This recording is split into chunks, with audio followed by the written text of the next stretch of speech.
Those who call on my name shall be saved. I respond to the asking. I respond when someone humbles themselves and reaches out to me. I am more than willing to save, and I will continue to save even the most vile of men if they truly call upon me for salvation. But salvation is one thing. Blessing their generations, their land, their plans, and the work of their hands is something different. You could almost place it in another category. The deeds of men matter. Their actions matter just as much as their words, especially when it comes to how and when I bless.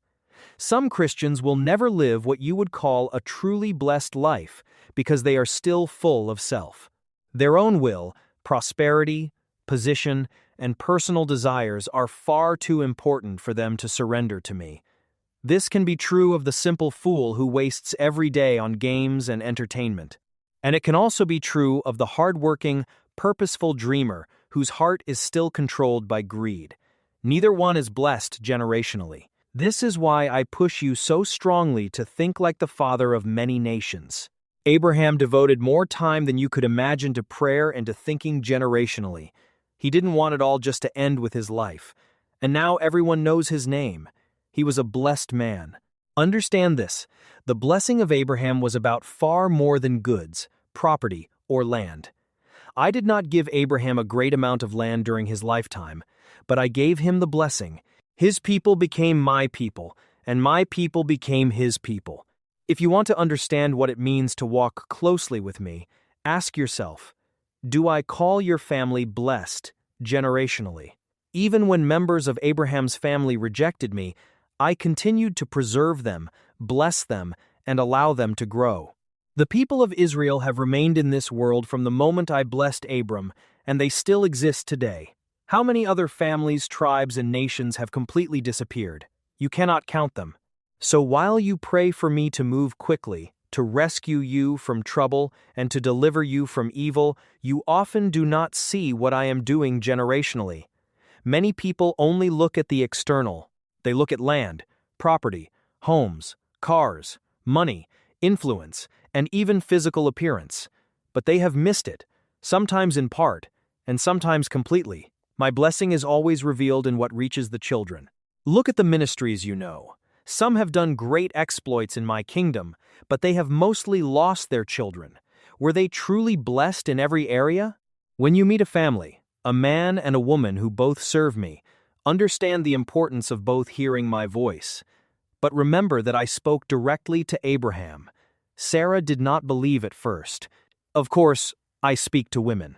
I bless women, and I use women powerfully, and I do so often, but within a family, the strongest blessing comes when both the husband and wife hear my voice and walk with me.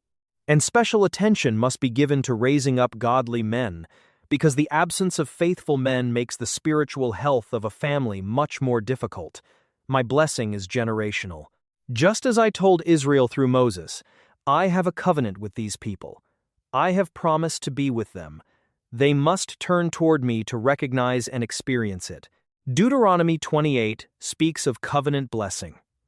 Blessed in the city, blessed in the country, blessed in the fruit of the body, blessed when coming in, and blessed when going out. You may ask, Lord, why do people always connect your blessing with land, possessions, prosperity, and favor? Because those things can be a byproduct of my blessing. But understand this, people can also gain those things through wisdom, hard work, theft, manipulation, and evil. Satan is very deceptive. He may allow evildoers to steal, kill, destroy, and still appear prosperous during their lifetimes. But he knows that I control the generational blessing.